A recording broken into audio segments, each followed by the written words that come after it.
Well, it is Sunday night and time for our regular segment, The Week Ahead. Tonight, we look at the crisis in Ukraine and why Russia's responding the way it is and why the U.S. has a stake. Before we begin our discussion, Nick Schifrin updates us on the struggle for Crimea. In Crimea's capital, under the watchful eye of Vladimir Lenin, they wave the flag of the country they hope to soon join. And they praise the city they hope will soon be their capital. The song is one the old Soviet Union might have used to send its children to war. And these Ukrainians, who are ethnic Russians, are ready to enlist. Крым, весна, Россия. From the youngest in the smallest of camouflage, to the resident who's willing to go to war in a motorcycle helmet. I have to defend our land to keep peace, he says. I'll spare no effort, even though I'm 50 and no longer that young. Or the man whose medal dates back to the 1940s. 89-year-old Nikolai Denisov and his 7 brothers fought in World War II. He's seen enough war to think this one's already won. Putin helped us. He deployed people who didn't fire a single shot, he says. It's calm here. In 1 week, we'll vote and we'll be with Moscow. After the Soviet Union collapsed, most of Crimea never wanted to be part of Ukraine. This crowd hopes next week's referendum is their Independence Day from a government they consider illegal. In Kiev, power was taken by former bandits who were robbing people at the point of a gun. We are against them. Today, that pro-Western government mourned a national hero who fought for united Ukraine. For this crowd, next week's referendum threatens the unity they feel their ancestors died for. Our parents and grandparents spilled their blood for this land, he says. We won't give up a single centimeter of Ukrainian land. Sergei Kovaleski doesn't have to look to history to agree. Last month, next to his father, he fought the old government in Independence Square. This morning, he says his father was kidnapped by a pro-Russian militia. There's been no word on his whereabouts, and Sergei wants to fight that kind of lawlessness with force. We also won't give a centimeter of our land. We're not going anywhere, he says. We will keep fighting for Crimea to stay inside Ukraine. Both groups are digging in and ready to fight for land that each side feels belongs to them. Nick Schifrin, Al Jazeera, Simferopol, Ukraine. Well, Russia's vast and weak border cuts through hundreds of regions and cultures, and geography defines many of its goals. For example, Ukraine's location near Europe and on the Black Sea has made it key to Russia's regional power. But geography is an asset for the United States because it's separated from enemies by oceans and it's bordered by 2 strong allies. And despite their geographic differences, neither the U.S. nor Russia have been consistent when it comes to sovereignty. Crisis in Ukraine highlighted a tension between Moscow and Washington that dates back to American support for Kosovo's independence from Serbia. Now in Crimea, Putin says the situation is no different. Joining me now to discuss all this is Steve Walt in Boston. He's a Harvard professor and a columnist for Foreign Policy magazine. And Robert Kaplan in Springfield, Massachusetts. He's the chief geopolitical strategist at Stratfor. Thank you both for being with us tonight. We appreciate it. It's a pleasure. So I wanted to talk about what's motivating Putin. It's the big question so many people are asking. And geography is kind of an interesting theory on this, since Russia's view, possibly shaped by its geography, since it is such a big country. It's positioned uniquely between the Arctic ice in the north and the mountains of the Caucasus in the south. But it also has porous borders, including the plains of northern Europe and the barren landscape of the Far East. So how much is geography a factor in all of this and driving Putin's decisions, would you say? Kaplan, Mr. Kaplan. Yes. Russia comprises half the longitudes of the Earth. Yes, yet it has less people than Bangladesh. Land powers are perennially insecure, and Russia is the ultimate land power. Putin knows that Russia has been invaded not just by Germans and French, but by Swedes, Lithuanians, and Poles. So foreign policy for Russia is always looking for targets of opportunity, not to recreate the Soviet Union. Putin is smart enough to know that the Soviet Union collapsed because of the financial burden of actually ruling places like Ukraine and the Warsaw Pact states in Eastern Europe.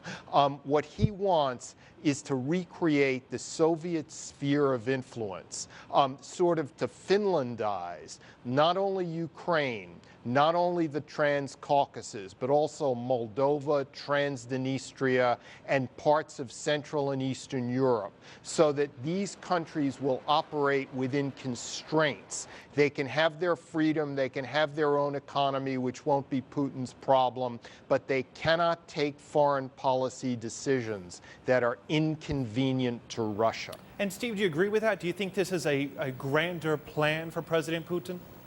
I think that's basically right. If you look at Russian history and Russia's geographic situation, they have to worry about what might happen down the road. Even if they don't face immediate dangers right now, they have to wonder what might happen in the future. And remember, over the past 20 years, Russia has seen NATO gradually moving its borders eastwards and building missile defenses and other things that might at some point pose a threat to Russia's nuclear deterrent.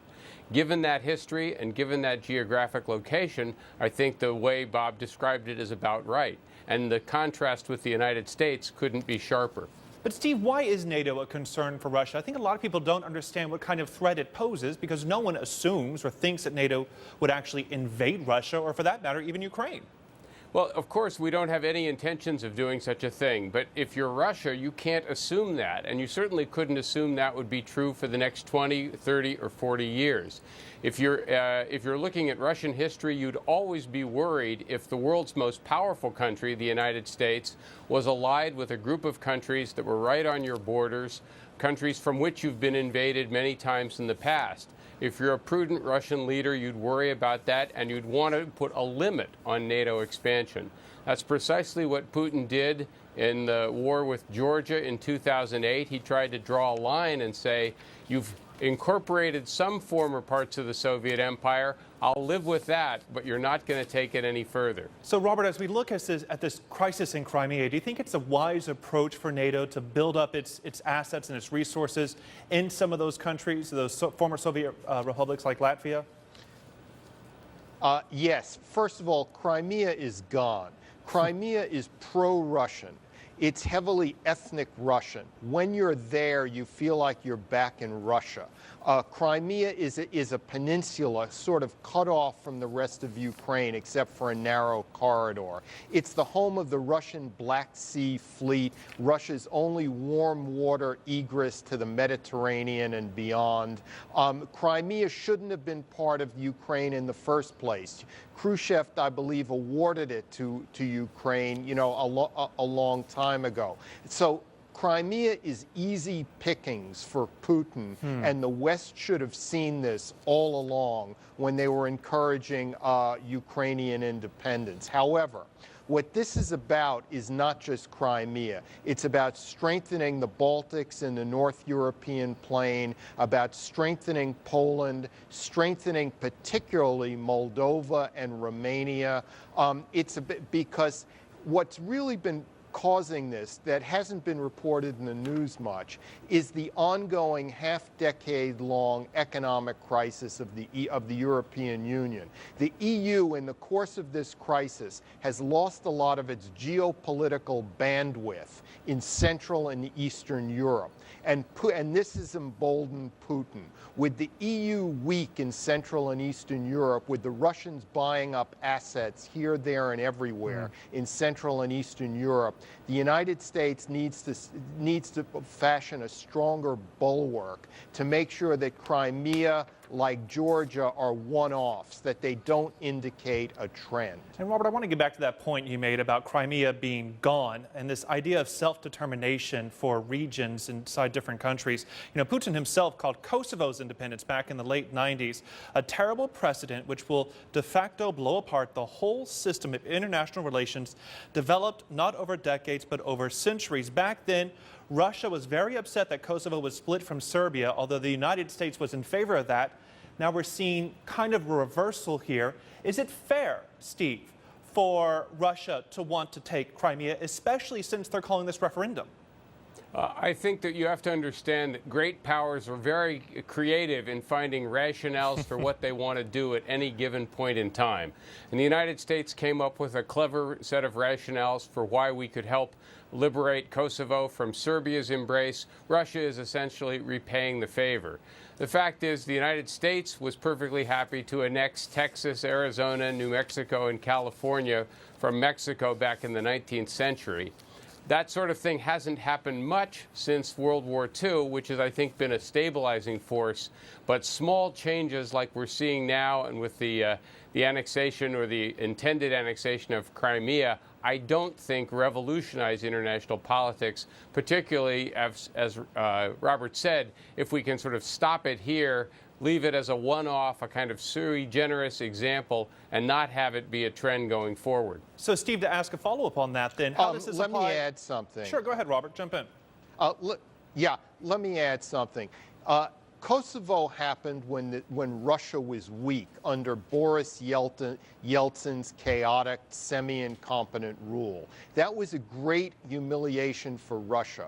Russia is now flush with hydrocarbon revenues. It's stronger under Putin's more disciplined leadership. So we don't really understand we don't appreciate the degree to which Kosovo was a humiliation for Putin, and that's why Steve is right that what Putin is doing now is repaying the favor. Repaying the favor there. And so I wonder then, should the U.S. be involved in this whole crisis to begin with? Since it's unclear to a lot of people, Steve, what the United States' interest is in Crimea. Why should we even get involved, especially when Russia seems to have so much leverage at this point? Well, first of all, the United States should have thought much more carefully before we backed the protesters that ousted Yanukovych, the previous prime minister. Yanukovych was not a particularly effective leader.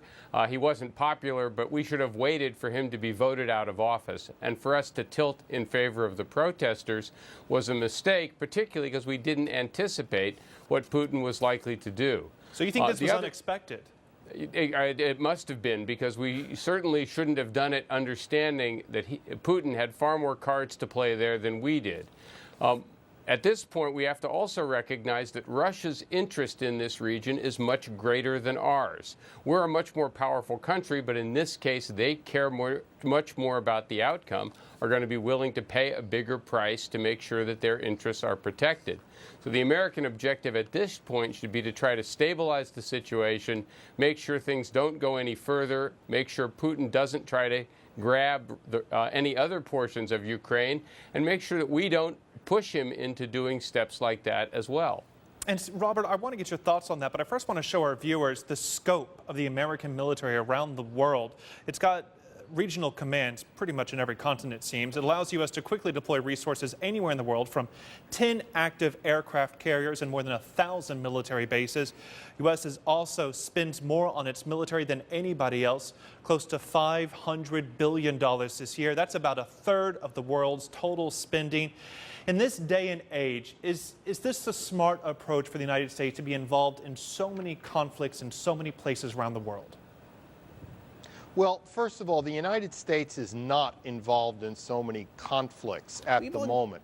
President Obama has stayed out of Syria. He's gotten troops out of Iraq. He is getting troops out of Afghanistan. He is prudently keeping forces in the Pacific to deal with the very important geopolitical challenges of the East China Sea and the South China Sea. So I see President Obama's strategy as one of restraint. You know, the fact is the United States is the greatest global power.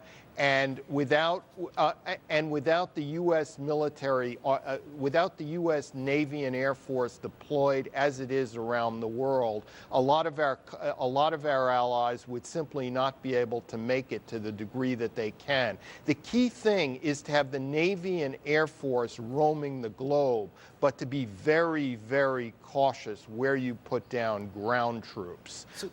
That's the real key. Steve is right that in this instance, Ukraine is simply much more important to Russia than it is to the United States, and even as it is to Europe. so that Putin has the upper hand in this case. Remember, Ukraine was where Russia grew out of, Kievan Rus in the 9th century. Ukraine is key to European Russia's contiguity. Ukraine is key to, without Ukraine, Russia is less of a European state, more of a Eurasian state. With Ukraine, it suddenly has leverage over Central and Eastern Europe than it didn't have before. And above all, you cannot expect a Russian leader to let his only warm water fleet be under the control of what he sees as a hostile pro-Western government. So, Steve, I wonder if you agree with that, because the big question, I guess, basically is, should the U.S. be involved in conflicts where it does not have an apparent vital interest? Absolutely not, except in very rare cases of, say, a genocide where we do have military options that could prevent it. The great paradox for the United States today is that we're extraordinarily powerful and extraordinarily secure here in the Western Hemisphere. That gives us the freedom to meddle in various parts of the world. It also gives us the freedom to do some of those stabilizing activities that Robert was mentioning, particularly in Asia.